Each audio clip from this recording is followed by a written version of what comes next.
Merci beaucoup Aurélie. Alors, en un mot, mon métier, c'est l'engueulade. Je suis médiateur et ce qui me passionne, c'est comment les liens se créent, comment ils s'entretiennent, comment parfois ils dysfonctionnent, comment reconstruire la confiance. Et puis d'une manière plus générale, comment est-ce que d'une relation interpersonnelle, ça gagne tout un collectif. Comment est-ce qu'un collectif fonctionne, dysfonctionne, comment est-ce qu'on peut créer de l'engagement, de l'adonnement, on va voir ce terme, libérer les énergies dans un collectif de travail.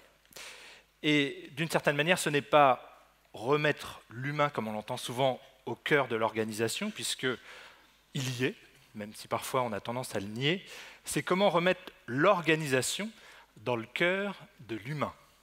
C'est ce que je vous propose de voir ensemble ce matin. Et il y a du boulot, il y a même beaucoup de boulot, puisqu'on cite souvent cette étude de l'Institut Gallup qui a été réalisée sur plus de 25 millions d'employés dans le monde depuis la fin des années 90. Quel est le pourcentage de salariés activement engagés dans les organisations dans le monde? Ceux qui participent activement au changement, aux transformations, à la vie de l'entreprise. 13%. 13%. C'est assez réduit. Hein. Il y aurait près du double qui participeraient plutôt de manière activement désengagée, c'est-à-dire qui bloquent les transformations, les changements, qui ne peuvent qu'immanquablement survenir et qui s'accélèrent dans les organisations actuellement. Ce qui nous intéresse, au-delà du chiffre, c'est d'où ça vient. C'est ce que je vous propose de voir ensemble, d'où ça vient et comment faire en sorte d'augmenter ce niveau d'engagement. Alors évidemment, ça a un coût, hein. Ça a été chiffré à peu près à 500 milliards de dollars par an aux États-Unis, où le niveau d'engagement est 3 fois supérieur. En France, il est au-dessus ou en dessous? 9%, oui.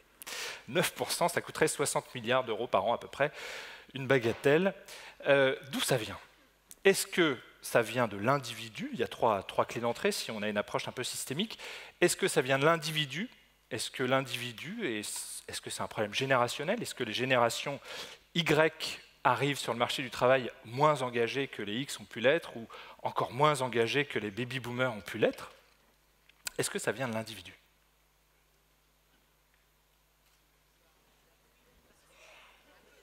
Un peu. À la fin, oui, mais au début.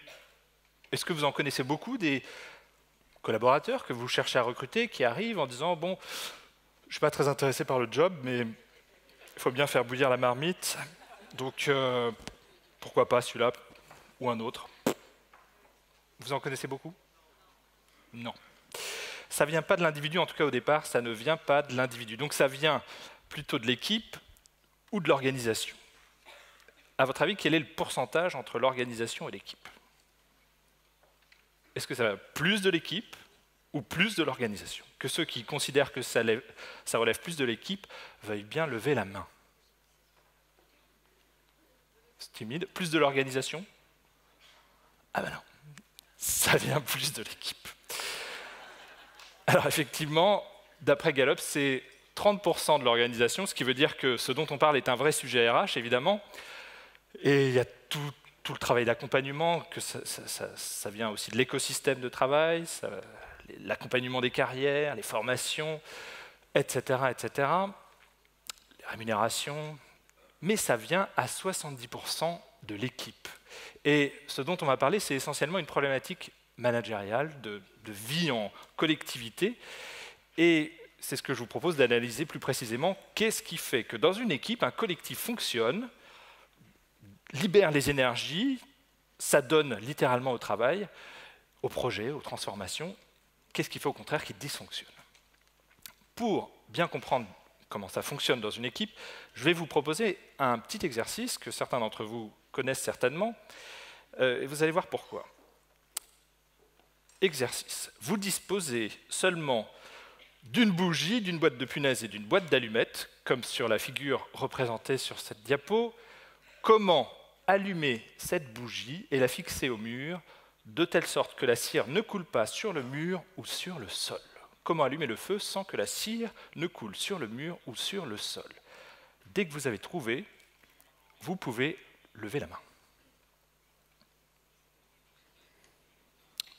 Au pied du lit, il y en a un qui a trouvé pour l'instant.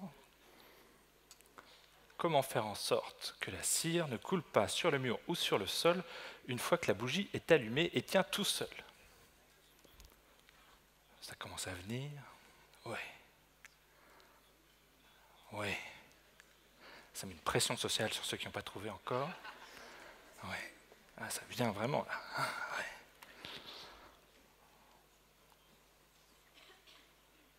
Vous voyez? Je vous donne un indice. Si on retire les... Enfin, pourquoi il y a des punaises déjà? Voilà.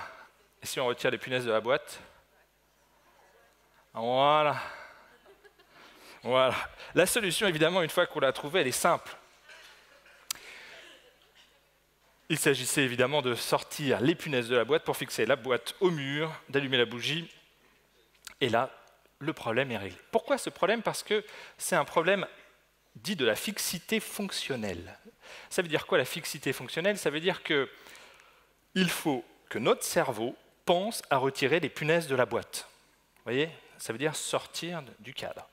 Si l'exercice avait été présenté avec un tas de punaises, la boîte, la bougie à côté, les allumettes, vous auriez trouvé à peu près en 10 secondes. En moyenne, cet exercice, il faut 2-3 minutes pour y arriver quand les punaises sont dans la boîte. Et ce qui est intéressant, c'est que cet exercice a été réalisé avec des incitations financières. Et vous allez voir où je veux en venir.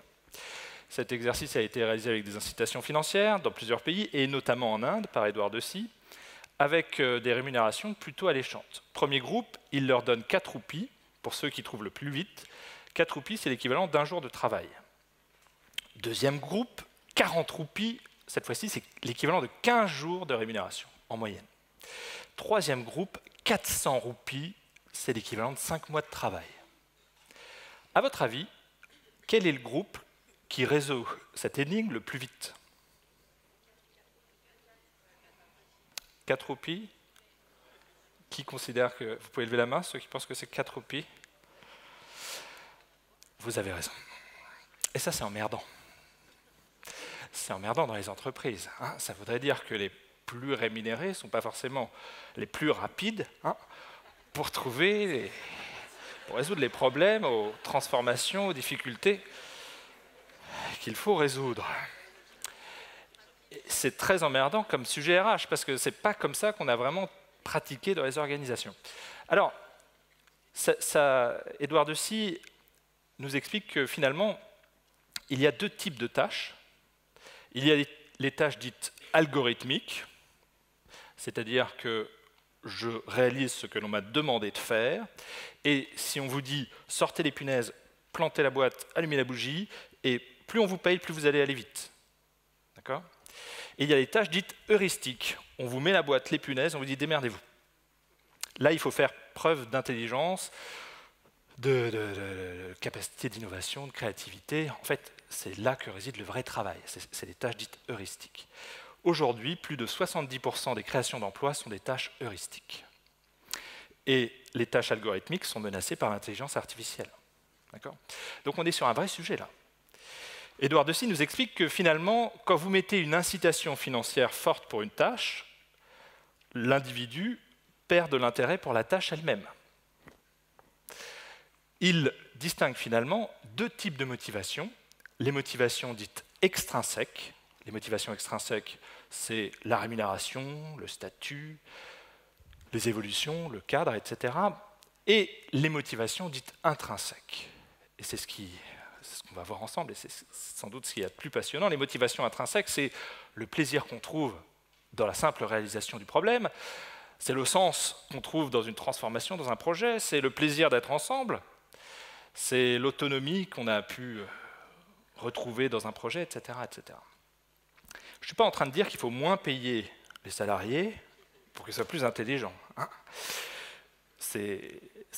Le « et en même temps » s'applique en l'espèce. C'est-à-dire qu'il faut des motivations extrinsèques remplies, être bien payé si possible au-dessus du marché, tout en satisfaisant les motivations intrinsèques.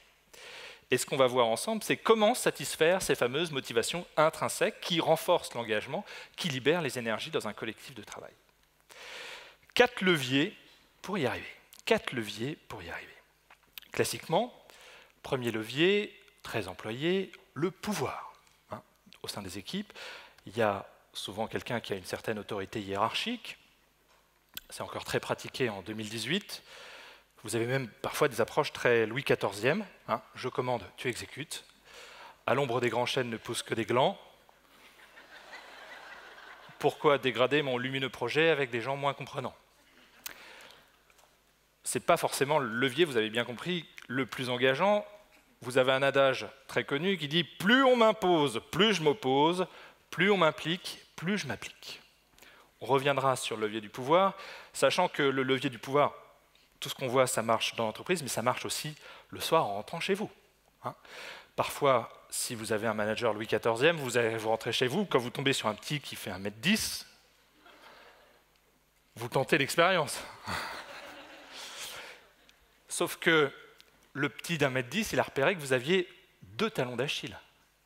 D'abord, vous n'aimez pas le voir souffrir au-delà d'un certain seuil, vous avez un peu d'empathie. Et deuxièmement, vous avez peu de temps libre. Alors que lui, il en a beaucoup. Et le rapport de force peut se transformer en épreuve de force, car le plus dangereux, quand ça part en vrille, ce n'est pas celui qui est le plus fort, mais c'est celui qui pense qu'il n'a rien à perdre. Les dérives sont dangereuses. Hein. Deuxième levier, les règles. Et au niveau des entreprises, des organisations, il y a une inflation des règles. Évidemment, elles ont un rôle. Elles permettent de rééquilibrer les rapports de force, de poser un cadre, d'éviter de répéter sans arrêt la même chose, de rassurer les acteurs. C'est pareil le soir, un enfant sans cadre, c'est quoi? Oui, hein, un psychopathe. Ah oui, en devenir. Hein. Le cadre est censé être là pour le rassurer. Quel est mon niveau d'autonomie, jusqu'où je peux aller, etc., etc. Il va tester les limites du cadre régulièrement. La difficulté, c'est que les règles, dans une organisation, s'il y a trop de règles, ça rigidifie, ça bloque tous les changements. Et pour s'en convaincre, il n'y a qu'à organiser une grève du zèle. En anglais, ça se dit « working by the book ». Je ne fais que ce qui est écrit sur ma fiche de poste. Hein. Je suis douanier, agent de sécurité à l'aéroport, on m'a dit qu'il fallait que je contrôle les valises, j'ouvre toutes les valises. Au bout de combien de temps l'aéroport est paralysé? 1 heure, 2 heures. Vous voyez bien que le travail prescrit ne suffit pas et qu'au contraire, il y a une adaptabilité permanente au travail réel, que l'égalité stricte génère des iniquités puisque ça ne prend pas en considération les particularités de chacun. Troisième levier, et là, c'est un levier qui demande beaucoup plus d'agilité, la négociation. Question, depuis la sonnerie du réveil matin jusqu'au réglage du réveil matin, le soir, vous voyez une journée relativement dense et remplie, quel est le pourcentage de décisions que vous pouvez prendre seul, sans l'accord de personne? Qui fait le café, comment ça va les enfants, qui s'occupe de ce dossier, qui rappelle un tel, qui fait le compte-rendu, à quelle heure on va déjeuner, qui gère ce problème, qu'est-ce qu'on fait après le dîner, à quelle heure on se couche? Quel est le pourcentage de décisions quotidiennes que vous pouvez prendre seul, sans l'accord de personne? Que ceux qui considèrent qu'ils peuvent prendre plus de 80% de décisions seuls, sans l'accord de personne, veuillent bien lever la main. Ouais. 50%? Ouais. 20%? On est entre 20 et 50. Alors évidemment, ça dépend de votre environnement perso et pro. Si vous êtes célibataire et que vous négociez au sein d'un projet isolé et secret dans l'entreprise, forcément, vous négociez moins que celui qui a une famille nombreuse et qui travaille sur des projets transverses au sein d'équipes multiples. Hein. Mais ça a été mesuré, en moyenne, 80% des décisions sont négociées pour un manager. Hein. Alors, heureusement, la plupart des décisions qui sont prises sont reconduites tacitement. D'ailleurs, négocier, ça se définit comme un système de décision conjointe, c'est intégrer l'autre dans son équation personnelle. Quand je me suis mis d'accord avec Bertrand, il m'a dit qu'il s'occupait de ce dossier. Normalement, je n'ai pas à renégocier tous les matins le fait qu'il s'occupe de ce dossier. Vous voyez. Sauf que peut-être qu'un matin, à la machine à café, il me tombe dessus et il me dit « Jean-Édouard, je ne suis pas d'accord avec ce point. Là, il y a deux possibilités. Soit j'ai bu suffisamment de café, je suis aware à la négociation, et je parle comme dans certains bouquins de management. Bertrand, si tu n'es pas d'accord avec ce point, c'est que certains de tes intérêts ne sont pas satisfaits. Prenons donc le temps de discuter pour redéfinir ensemble un terrain d'entente. Soit j'ai pas bu suffisamment de café, et je suis tenté de lui répondre « c'était pour hier, tu te démerdes ». Et là, on va découvrir le style de Bertrand. Soit Bertrand aime le conflit qui peut se définir comme un blocage des systèmes de décision, basiquement. Il aime le conflit, et là, ça va y aller. Hein. Soit il a horreur du conflit, il va attendre que je quitte la machine à café, il va tomber sur Jacques, sur Françoise, et il va lui dire « T'as vu, Jean-Édouard, c'est un connard ». D'une manière ou d'une autre, le conflit sera chaud, sera froid, mais il y aura conflit. Hein. La plupart des situations conflictuelles viennent tout simplement des situations de négociation qui ne sont pas considérées comme des négociations. Alors, la négociation, c'est passionnant, on pourrait y passer la journée, quelques principes, un grand principe, au moins, pas de concession sans contrepartie. Pourquoi ? Pourquoi pas de concession sans contrepartie ? Qu'est-ce qui se passe si je donne quelque chose et que je n'ai rien en retour? Qu'est-ce qui va se passer rapidement? L'autre va se dire qu'il peut obtenir plus. Hein? Il y a un proverbe africain qui dit « Vous ne rendrez jamais un lion végétarien en lui donnant des steaks à manger ». C'est valable avec un enfant. D'accord ? Si vous cédez unilatéralement sans contrepartie ou justification, par exemple, s'il utilise une tactique déloyale très accessible dès le plus jeune âge, type disque rayé, hein, je vais aller au manège, je vais aller au manège, je vais aller au manège, je vais aller au manège, je vais aller au manège. Vous dites, allez, 2 €, ça va me sortir, sinon je vais devenir fou. Qu'est-ce qu'il engramme dans sa petite tête? Disque rayé égale, j'obtiens tout ce que... Je veux un deuxième tour, je ne veux pas me coucher. Vous êtes mort. Hein, pas de concession sans contrepartie ou justification. Dans une négociation, il y a aussi un closing. On précise qui fait quoi, quand, où. Vous savez bien que quand l'objectif est flou, la connerie est certaine. Hein. Voilà, quelques grands principes. Pour autant, si vous rentrez chez vous ce soir, et je vous le souhaite, et que vous tombez sur un conjoint, un ami, et vous lui dites « Écoute, je veux bien faire la cuisine, mais qu'est-ce que tu as prévu en échange ?» Pas de... Ouais. Pas de concession sans contrepartie. Puis, un enfant s'avance vers vous et vous dit « Est-ce que tu m'aimes ?» Et vous lui dites « Je veux bien t'aimer, mais est-ce que tu as rangé ta chambre ?» Pas de concession sans contrepartie. Et puis lundi, un collègue qui vous tombe dessus en disant « Ça fait 2 jours, tu t'amuses, moi je bosse, est-ce que tu veux bien m'aider ?» Je veux bien t'aider, mais qu'est-ce que j'y gagne? Pas de concession sans contrepartie. Vous allez vous retrouver seul. Car il y a un 4e registre, vous l'avez bien vu, le don. Le don qui, sous des abords extrêmement généreux, peut être extrêmement pernicieux, comme on va le voir. Le don qui, à la différence de la négociation, est inconditionnel. L'amour est inconditionnel. Le respect est inconditionnel. La confiance est inconditionnelle. Il est parfaitement ignominieux de demander à un enfant qu'il se conforme à nos vœux pour être digne d'amour, d'estime, de considération. Quand je donne, je ne sais pas qui me rendra, ce qu'on me rendra, quand on me rendra, ni même si on me rendra. Le don est inconditionnel. La négociation est conditionnelle, le don est inconditionnel. Dans le don, le lien importe plus que la nature de l'objet ou du service, la nature de l'échange. Alors, pour comprendre comment ça fonctionne, effectivement, ce qui est passionnant, c'est que c'est quelque chose de très très vieux, ancestral, et c'est au cœur des transformations les plus actuelles, notamment numériques. Et pour comprendre comment ça fonctionne, il faut se référer aux travaux de Marcel Mauss, le père de l'ethnologie scientifique française, neveu de Durkheim, qui en 1925, dans un essai mondialement célèbre, l'essai sur le don, explique que dans toutes les sociétés, les rapports sociaux ne sont pas fondés sur le marché, sur le troc, sur le donnant-donnant, mais sur le don. Et dans les langues germaniques anciennes, gift, Le don a deux significations, cadeau et poison.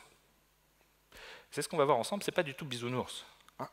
Pour comprendre comment ça fonctionne, je vais me référer aussi aux travaux d'Alain Caillé, qui a créé tout un courant de sociologie depuis 30 ans.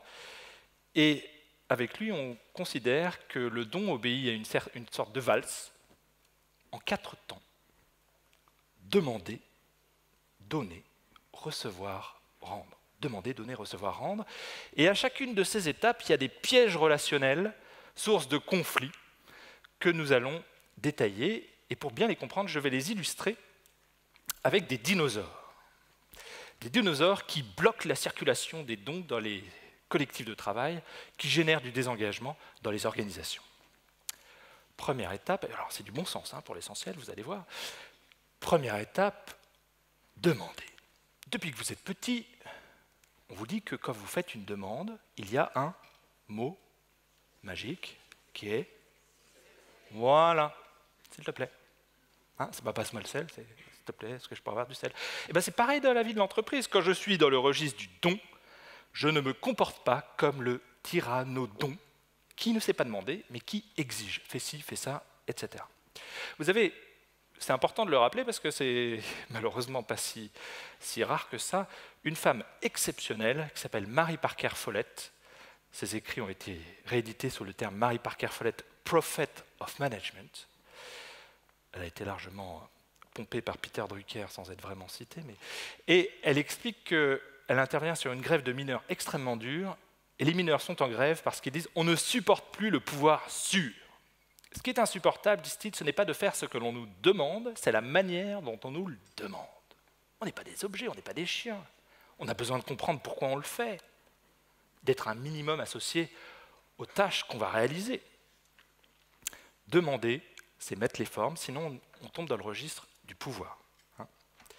Deuxième écueil, très répandu, quand je dis très répandu, c'est très répandu, ne pas oser demander. À votre avis, quel est le pourcentage de personnes en difficulté dans les entreprises qui osent demander de l'aide quand ils en ont besoin? Est-ce que c'est plus que 50%? On espère. Ben non. Plus de 52% des personnes en entreprise n'osent pas demander de l'aide quand ils sont en difficulté. C'est ce qu'on appelle des timorodons. Ils n'osent pas. Or, vous le savez, qui ne demande rien, on peut se leur dire, qui ne demande rien, n'a rien. Alors, ça peut créer des petits problèmes, ou des grosses problèmes. Exemple, vous connaissez tous une entreprise qui a provisionné 25 milliards d'euros pour gérer les problèmes des timorodons. Qu'est-ce qui s'est passé chez Volkswagen? Visiblement, on n'a pas le droit à l'erreur. On a peur du top management. Et quand on n'arrive pas à faire ce que l'on nous demande, c'est-à-dire les tests anti-pollution, qu'est-ce qu'on fait? On cache. Jusqu'à ce que ça explose. C'est extrêmement grave, extrêmement dangereux dans une entreprise. Par ailleurs, quand on n'ose pas demander, on fait des demandes tacites et on rentre dans des jeux de pouvoir parfois malsains. Tu ne trouves pas que ça manque un peu de sel? Et puis, quand je veux aborder mes perspectives de carrière, j'arrive vers mon manager en disant « Tu ne trouves pas que j'ai bien travaillé ?» Et alors là, qu'est-ce qui se passe? Soit le manager ne comprend pas, et ben, s'il te plaît, la demande elle n'est pas explicite, il dit ouais. Soit il comprend, mais il a peu de marge de manœuvre et il est tenté de répondre bah ouais, je trouve que tu as bien travaillé. Qui ne demande rien n'a rien. Il y a une très belle phrase qui dit osez demander, vous serez surpris de recevoir. Il y a une étude récente qui montre en France que il y a une expérience qui a été réalisée sur des chômeurs, on leur a dit demandez des recommandations auprès de votre premier réseau à l'école primaire, des gens que vous n'avez pas vus depuis 30 ans, 40 ans. Et bien, il y a plus de 60% de ces gens-là qui recommandent juste parce qu'on aime donner. C'est ce qu'on va voir. Très important. Osez demander, vous serez surpris de recevoir. demander. Deuxième temps de la valse du don, donner. Alors donner, on aime bien. Hein, on aime bien, c'est normal, on va voir. Mais il ne faut pas trop donner.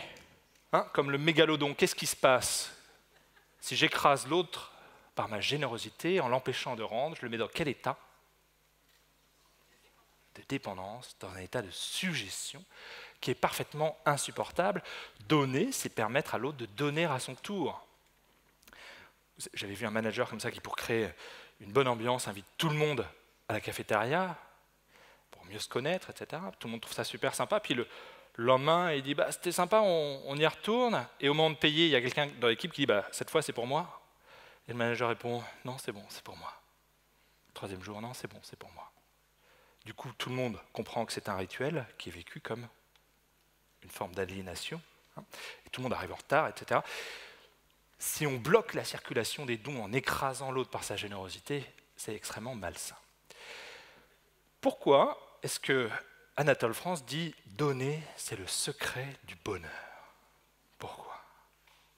Qu'est-ce qui se passe quand on donne? Qu'est-ce qui se passe?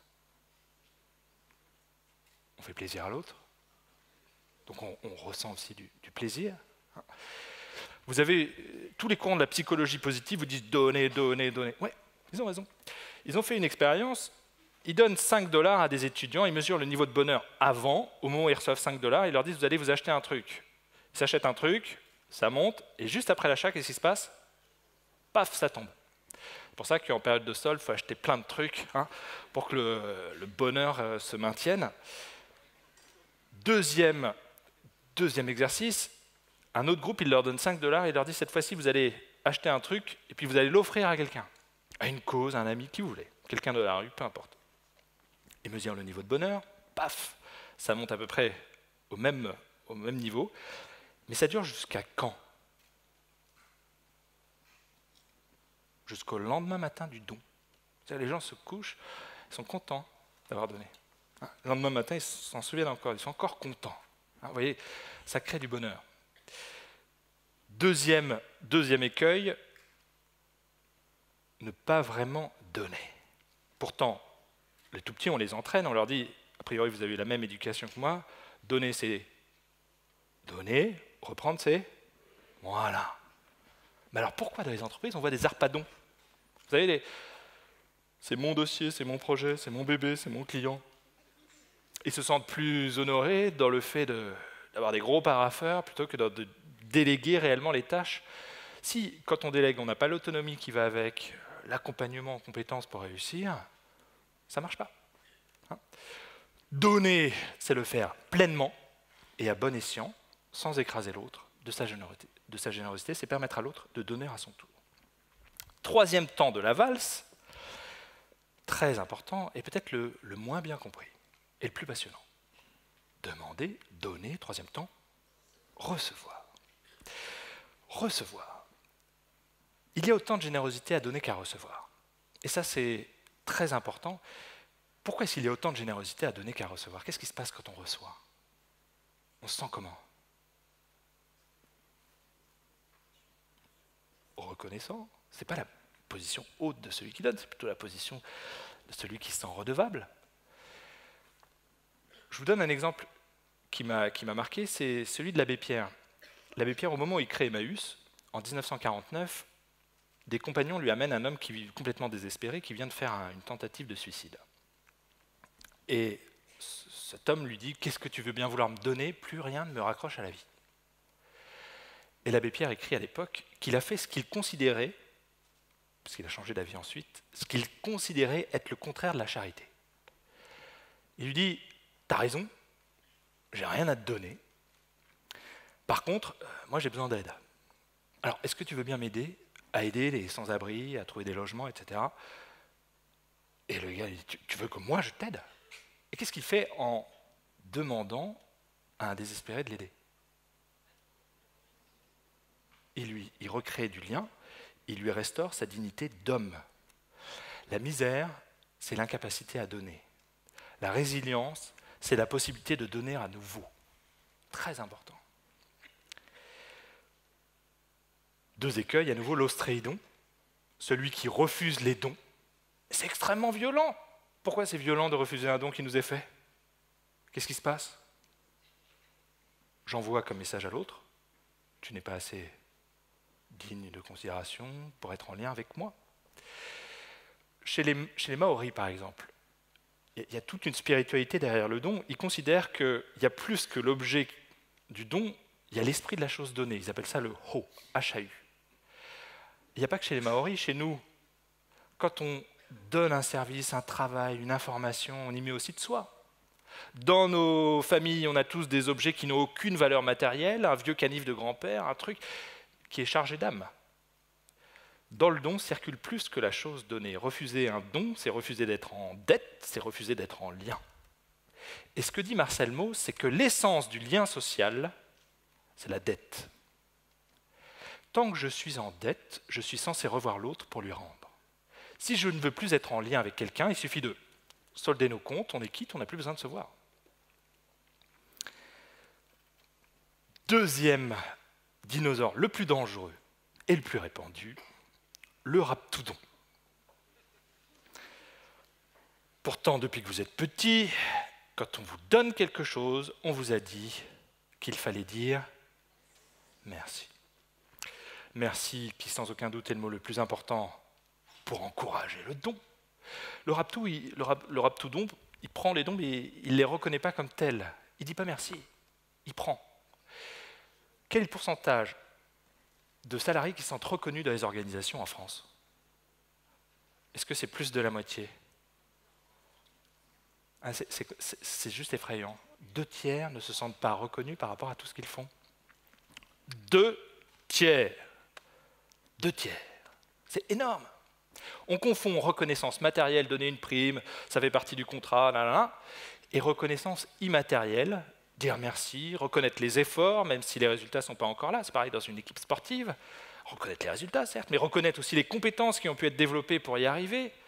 Et puis aussi reconnaître les individualités dans un collectif. Fêter des anniversaires, repérer ce qui change chez les uns, chez les autres, etc., etc. Très important la reconnaissance, à tel point qu'aujourd'hui, vous avez des courants de la psychologie positive qui essayent de développer le pouvoir de la gratitude, qui est vraiment la spiritualité la plus ancienne qui existe sur Terre. Vous avez des ouvrages qui ont été des best-sellers sur 3 kiffs par jour, reconnaître les 3 dons qu'on vous a fait peut-être de la journée, exprimer de la gratitude pour ressentir du bonheur, d'être en vie, etc., etc., etc. Reconnaître les dons, il n'y a rien de plus important. À défaut, on dessèche la relation, on dessèche les efforts, on dessèche l'adonnement, l'énergie donatrice, la vie organique de l'entreprise. Demander, donner, recevoir, rendre. 4e temps. 4e temps, 2 dinosaures pour finir. Le premier, assez répandu aussi, l'ankylodon. L'ankylodon, c'est celui qui confond le don et la négociation. Et il y en a. Il y avait un très très bon sketch sur Canal+, une série qui s'appelait Bref. Et ça dure 1 minute 30, et il y en a un que je vous recommande, qui s'appelle « J'ai un pote à condition suspensive ». C'est-à-dire, chaque fois que vous lui demandez un truc, il a un tic de langage, il dit « Je veux bien t'aider, enfin si tu... Je veux bien t'aider, mais tu... » C'est-à-dire qu'il conditionne systématiquement tout ce qu'il donne à des contreparties, donc il va se retrouver seul. C'est d'autant plus dommage que lorsque les dons et les contre-dons s'accélèrent dans une relation, don contre don, don contre don, don contre don, don contre don, on peut arriver au top de la relation, au top de la confiance, l'état où on ne sait plus qui est débiteur, qui est créditeur, et c'est exactement ce qu'on recherche, car on n'a plus besoin de compter. C'est ce qu'on appelle l'endettement mutuel positif. En théorie du don, l'endettement mutuel positif. C'est pour ça qu'on dit, quand on aime, on ne compte pas. Et il se trouve que, par ailleurs, j'ai 4 enfants. Vous imaginez si quand vous rentrez le soir, vous commencez à négocier qui a fait quoi, c'est mort. Vous êtes en infériorité numérique. Donc qu'est-ce que vous faites? Vous ouvrez la porte, vous donnez, vous donnez, vous donnez, vous donnez, vous donnez, vous donnez. Votre conjoint, il donne, donne, donne, donne, donne. Vous les couchez, vous effondrez sur un canapé, vous dites qu'est-ce qu'on s'est donné. Voilà. Ça, c'est la confiance. C'est ça. Il y a tellement de dons et de contre-dons qui circulent dans la relation qu'on ne sait plus où on en est, c'est exactement ce qu'on recherche, on ne se pose plus la question de donner ou pas. Plus on donne, plus on reçoit. Attention cependant, dernier écueil, et non des moindres, celui qui donne, mais personne ne lui rend. C'est ce qu'on a appelé l'échine au don. Le Calimero du don, qui trouve que le monde est trop injuste alors qu'il irradie de bonté et de générosité. C'est pour ça qu'on dit aussi trop bon, trop... Voilà. On sort tout juste des ponts du mois de mai, et vous savez que pour assurer les ponts, quand il faut trouver un volontaire pour le premier, en général, le sort s'abat sur le dernier arrivé, ouais, le mousse. On fait tous à peu près la même chose. Et du coup, le collectif vient voir le mousse en disant, dis donc, on s'est dit que dans la mesure où nous, on a des enfants, que tu viens d'arriver, peut-être que ça te pose moins de problèmes d'assurer le pont du 1er mai. Et le mousse se dit quoi?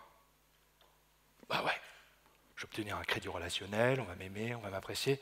Il dit oui, sauf qu'une semaine plus tard, il y a le 8 mai. Et là, le collectif retourne voir le mousse avec un petit peu plus d'assertivité en disant « Dis donc, t'es au courant, t'as mis sur le planning pour le 8 mai ». Et là, il n'y a pas besoin de s'appeler Marcel Mauss pour sentir que la pente, elle est glissante. En l'espèce, le mousse, il se rebelle, mais doucement parce qu'il vient d'arriver. C'est un peu contenu, il fait « Vous auriez pu m'en parler !» Et ses collègues disent bah, « C'est ce qu'on fait, on en parle. » Pont, repont, sans contre-don, qu'est-ce qui se passe? Il va faire ensuite le 15 août. On a le sentiment qu'on est plutôt sympa de lui trouver des occupations le week-end, qu'on lui doit rien. Le don se transforme en dû. Parce qu'à défaut, c'est là que ça peut être un piège relationnel terrible, à défaut de pouvoir rendre, une des manières les plus simples de s'exonérer de sa dette, c'est de considérer qu'on ne lui doit rien. C'est de mépriser l'autre à la hauteur de ce que l'on se sent redevable. Il y a un proverbe africain qui dit « Quand tu es bon une fois, tu es bon et c'est bien. Mais quand tu es bon 2 fois, et j'ajoute sans contre-don, tu deviens bonbon. Et on te mange. » Eh oui, vous voyez bien que le don et le contre-don sont un peu comme l'inspiration et l'expiration dans une relation. Évidemment, tout ce qu'on vient de voir peut être extrêmement positif, savoir oser demander, le faire avec des formes, savoir donner à bon escient sans écraser l'autre de sa générosité, savoir recevoir et exprimer sa gratitude, savoir rendre de bon cœur. Ça marche dans une relation de gré à gré, en face à face. On va pouvoir créer une intimité, une confiance maximale. Et là où ça devient intéressant et encore plus complexe, c'est que ça marche aussi au sein d'un collectif. A donne à B, qui donne à C, au nom d'un projet, qui rend à A, etc. Et ça peut gagner différentes entités. Et la question, c'est comment libérer cette énergie donatrice, la vie organique de l'entreprise, ce qu'on appelle aujourd'hui le capital immatériel. Le capital immatériel au sein de l'organisation, mais aussi dans la relation avec toutes les parties prenantes de l'entreprise. Ça marche aussi comme ça dans les relations commerciales. Regardez les pratiques commerciales les plus anciennes, en Asie, au Moyen-Orient. Est-ce que vous commencez à négocier comme ça, straight to the point? Tu veux combien? Comment on démarre? On boit le thé, comment ça va? Les enfants, t'as fait bon voyage, etc. Ils ont fait une expérience pour vous mesurer la puissance du don. Groupe A, il s'agissait d'acheter ou de vendre une voiture, straight to the point. Tu veux combien? Groupe B, alors c'est aux États-Unis, c'est pas toujours très délicat, ils ont appelé ça 5 minutes de chit-chat. Tu parles de tout sauf de la voiture. En gros, tu prends du temps pour l'autre. Tu captes son attention, son regard, tu t'intéresses à lui. Quelle est la différence en termes de succès, et 5 minutes c'est court, entre le groupe A et le groupe B en matière commerciale? Quel est celui qui vend le mieux, le plus? Groupe B. Mais fois combien? Plus de 40%. C'est considérable. Une fois que la confiance est créée de la valeur ensemble, imaginer une répartition de valeur, etc., c'est beaucoup plus facile. Ok? Bien. Alors, La question maintenant, c'est évidemment, qu'est-ce qui se passe quand un dinosaure se présente? Qu'est-ce qui se passe si moi je donne et je ne reçois rien? Qu'est-ce qui se passe si je demande quelque chose à un collègue à qui j'ai beaucoup donné et puis il m'envoie promener? Je suis frustré, oui. J'arrête de donner. Je fais la gueule. Je boude. Quand vous avez ce type d'interrogation, je vous invite à regarder les enfants parce que c'est très naturel chez eux. Vous en connaissez beaucoup des enfants quand vous leur dites non, qui boudent, qui arrêtent de donner, qui partent comme ça et qui... Ça n'existe pas. Enfin, moi, j'en connais pas. Ils ne vont pas vous le dire comme ça, mais dans leur cerveau, il y a un truc qui se déclenche quand vous leur dites non. Ils se disent, on va changer de registre décisionnel. On va sortir du don et on va rentrer dans la négociation. Pourquoi non? Et je ne vais pas te lâcher tant que je ne comprends pas pourquoi non. L'agilité, c'est savoir sortir à bon escient du registre décisionnel. Si je reste dans du conflit froid, dans de la défiance, sans aborder le sujet, je vais vitrifier complètement l'organisation, l'équipe, le collectif. Ça s'entretient, c'est pour ça que je crois vraiment que les managers sont loin de disparaître. En tout cas, les facilitateurs au sein d'un collectif, il y en a besoin sans arrêt pour réguler les tensions qui ne peuvent qu'immanquablement survenir. Et ce que je vous propose, c'est un petit exercice, c'est effectivement comment développer son agilité aussi en négociation. Dès qu'on vous dit non, dans votre cerveau, ça doit partir en excitation, comme chez un enfant. On peut y passer la journée, mais je vais vous proposer 3 postures mentales qu'on a repérées chez les enfants de 5 ans, parce que 5 ans, c'est l'âge d'or de la négociation. Curiosité. Il y a un livre, le titre est assez parlant, il dit « Les grands leaders peuvent accepter un refus, mais jamais sans comprendre pourquoi ». Ne pas comprendre pourquoi ça bloque, c'est se priver d'une opportunité de se mettre d'accord. C'est pas possible. Premier état d'esprit, être curieux. Dès que ça bloque, basculer de la volonté de convaincre, j'ai raison, tu as tort, à la volonté de comprendre d'où ça vient, pourquoi ça bloque, qu'est-ce qui ne va pas. Deuxième état d'esprit, une fois que j'ai compris, think out of the box, créativité. Et si, et si, et si, et si. Ça a été mesuré chez un enfant de 5 ans, à peu près 98 idées par jour. Ce ne sont pas toujours géniales, mais ça envoie. Ça se divise par 2 à l'école primaire, et puis après... Pareil pour le questionnement. 44 ans, ils ont appelé ça terminal seriousness. 6 questions différentes par jour. Après, ça remonte, mais on repose plusieurs fois la même question, évidemment. Curiosité, créativité, ténacité. Des recherches montrent que la ténacité est plus importante que le QI pour réussir dans la vie, pour réussir ses études. Je te jette par la porte, tu reviens par la fenêtre. Ce n'est pas le bon moment, quand est-ce que ce sera le bon moment? Je ne lâche rien. Regardez un petit enfant, tout petit. C'est naturel. Vous prenez un tout petit, à peine il apprend à marcher, ok? Là, il y a 2 types, tout de suite vous allez lui dire, surtout, tu ne traverses jamais la rue seul. Il y en a qui intègrent naturellement la contrainte, c'est rassurant pour les parents, et il y en a qui n'apprennent que par l'expérience. D'accord? Ceux-là, ils seront entrepreneurs, mais ils vont vous faire des cheveux blancs, c'est-à-dire que dès qu'ils vont voir une route, ils vont essayer de traverser. Donc là, il faut être vigilant, vous allez plaquer au sol, les attraper par ce qui dépasse, et vous allez leur donner une leçon de négociation. La sécurité n'est pas négociable. Tant que tu ne sais pas regarder à droite, à gauche, tant que tu ne sais pas distinguer un piéton vert d'un piéton rouge, tant que tu n'as pas largement dépassé l'âge de raison, oublie jamais tu traverses la rue seul. Okay? Un intérêt n'est pas négociable. L'enfant va se recentrer sur ses intérêts à lui, s'il n'est pas traumatisé. Il y a toujours un intérêt qui dépasse, par exemple l'autonomie, jouer dans le cadre, et il va basculer en mode « et si ». Et si je te donne pas la main, mais je te tiens par la poche. Et si je te tiens par la veste, si je te tiens par le doudou, et si je te tiens par la poussette, et si je donne pas la main à toi, mais je donne la main à maman, et si, 98 idées par jour. Là, il y a deux possibilités. Soit vous lui dites, je t'ai dit, tu me donnes la main, t'arrêtes de discuter. Tac, vous le prenez, vous le déposez rageusement de l'autre côté de la rue. Ce qui veut dire qu'à l'âge adulte, il va devoir se taper un séminaire de négociation.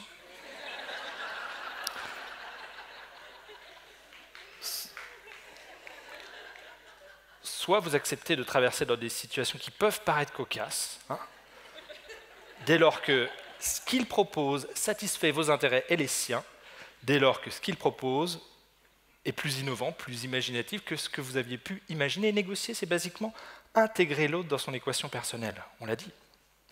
Il n'y a pas de raison d'être, de refuser une option, une solution qui satisfait mes intérêts et les siens.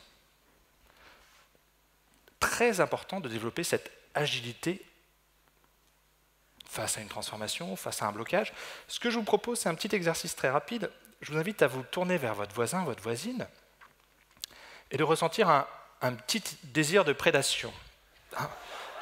Ouais, comme un enfant. Vous allez avoir envie de lui piquer un truc, son stylo, je sais pas, portable, sa montre. Et votre voisin ou votre voisine va vous dire non. D'accord? Mais quand on vous dit non, ça vous excite. Ah ouais.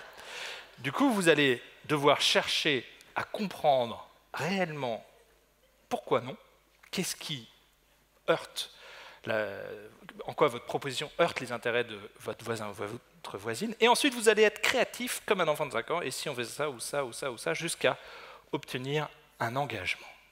Ok? Petit exercice d'agilité en négociation. C'est parti, vous avez 3 minutes. 3 minutes dans un sens, puis dans l'autre. Et si... Il faut savoir qui commence. Hein.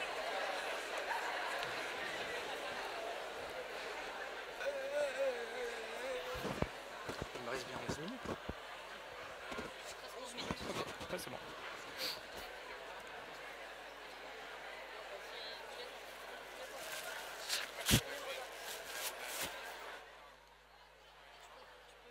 T'as besoin des 11 ? Moi je les prends pas, c'est comme toi qui me dis. On a un peu de retard. Ok.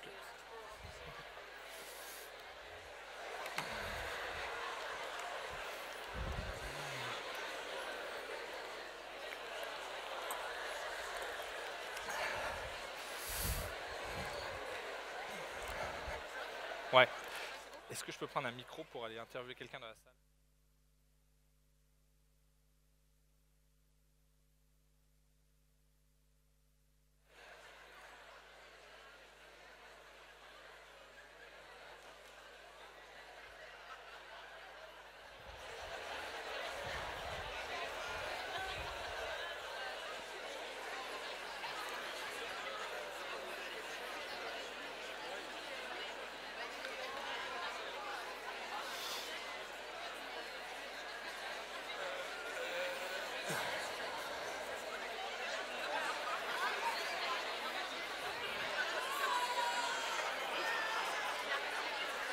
Alors j'entends des succès.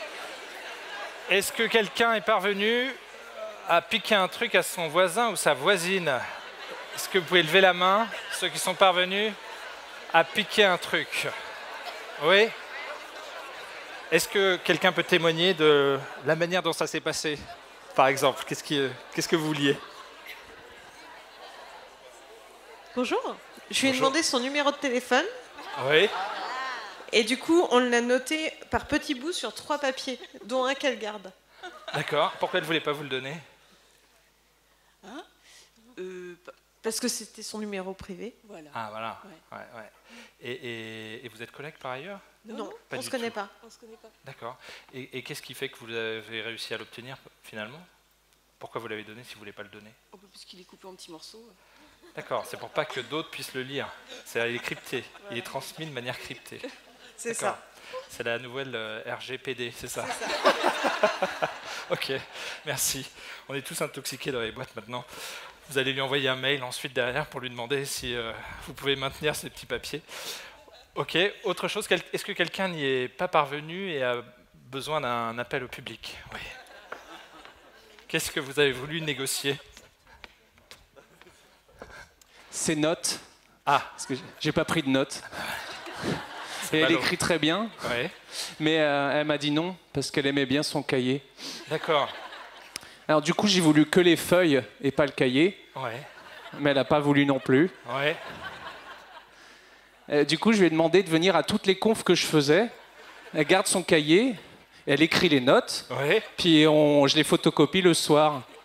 Et- Elle n'a pas voulu. Ah. Et pourquoi? Pourquoi elle n'a pas voulu le soir? On n'a pas été beaucoup plus loin que ça. Peut-être qu'elle ne D'accord. veut pas passer la journée avec moi, je sais pas. Ah oui, un petit peu inquiétant. Alors qu'est-ce qu'on peut imaginer comme option? On fait un appel au public, on va trouver 6-7 options. Oui, Il attend tranquillement que vous repreniez la conférence et il sort son appareil photo, il prend des photos. magnifique. Vous voyez l'intelligence collective. Une autre idée? Une autre idée dans les photos? Elle l'envoie en scan, c'est ça?